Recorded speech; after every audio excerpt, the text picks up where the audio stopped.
we get this a lot. I don't have a lot of money to invest. Like, I don't want to remodel the entire home for somebody to come in and buy it. Like, I wish I would have remodeled it for myself, not for, the next owner. But I know that I need to position this home as an asset so that when somebody walks through, this is key. I want them to envision themselves living in there. I don't want them judging how you live in there.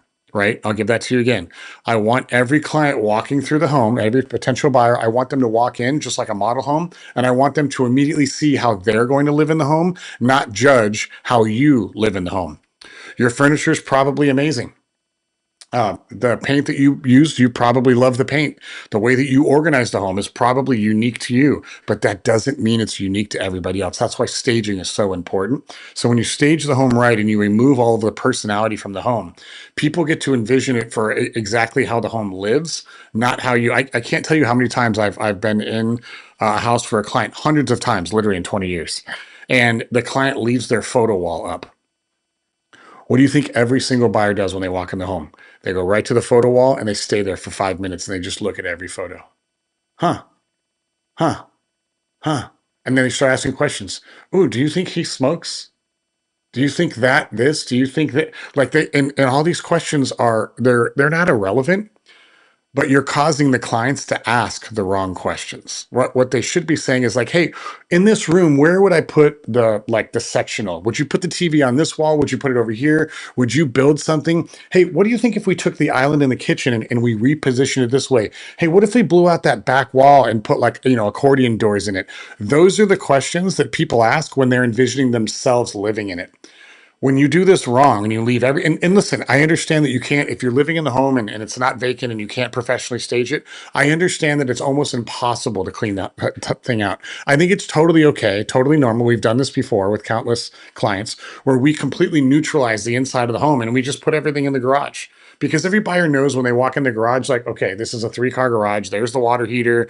Like, I see they have some storage up here. It's electric garage. I can, like, we don't need a whole lot of imagination with the garage. So I think it's totally okay to have a cluttered garage if you're doing this. But what we don't want is we don't want people walking in the home and judging how you live there. We want to neutralize that entire space.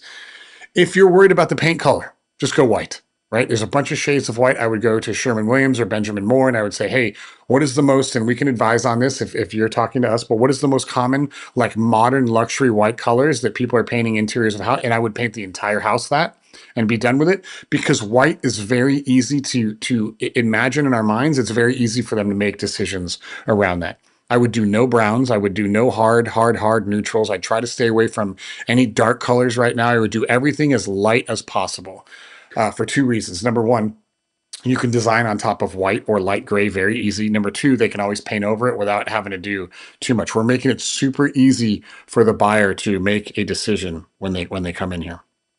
So let's get back to the original question. If I don't have a lot of money, what would be the 3 things that you would invest in right now? Where would I get the highest ROI? Here's what I wrote down. Number one, I would address the curb appeal first.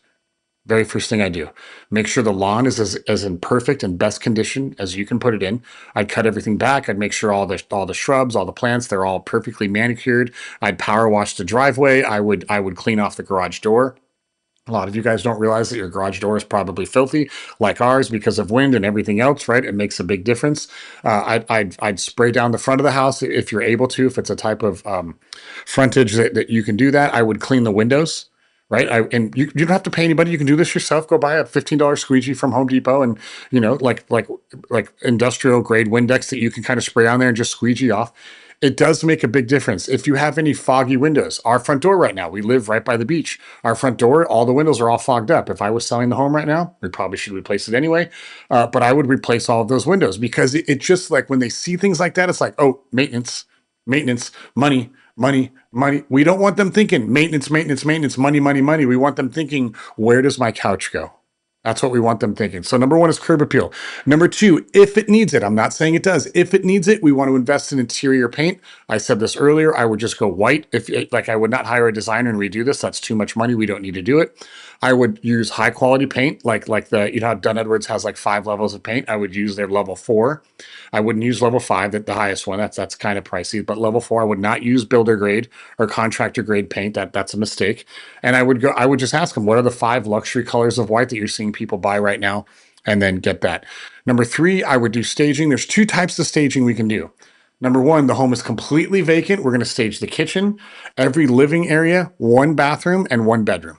That's what we're going to do. If you've got a really, really good backyard, we're going to put furniture out there on how people would like socialize and entertain back there. We would stage that. And that would be it. That would be option number one.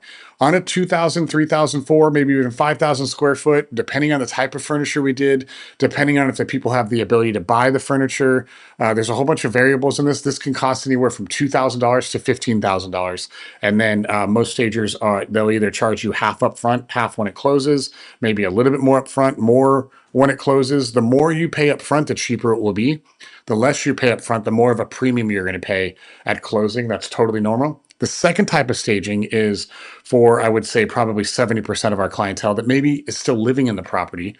They want to position it as an asset, but they can't really like clear the home out because, they still got to live there.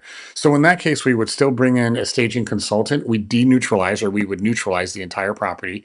And then he or she would reorganize the home to live in its highest utility. And then maybe they'd bring in some accent pieces and really like we want that kitchen to be like empty and clean and wide open as possible. So the consultant would come in and say, here's a 21 thing checklist. It's $300 for me to do this. Finish the checklist. We should be good to go. And then we'll bring in media right after that. So curb appeal in this order, by the way, curb appeal would be the most important.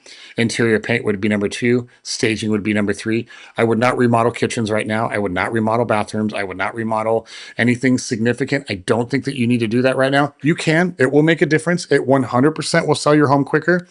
But from a dollars in to a dollars out perspective, I don't know that you're going to get it back 1 to 1 in today's market, unless like it's going to be the best home in the neighborhood. And this is like a 1, and it's priced amazingly well. Plus, it adds time. By the time you do all that work, even by today's standards in Carlsbad, the home probably would have sold for a price kind of close to if you would have remodeled it. So these are all things that we can do like literally in a weekend. This is not anything crazy. And so we want to position the home as an asset and that they can be sold relatively quickly as opposed to remodeling it. We don't want to flip your own home for the next buyer. That would be a waste of time and a waste of money.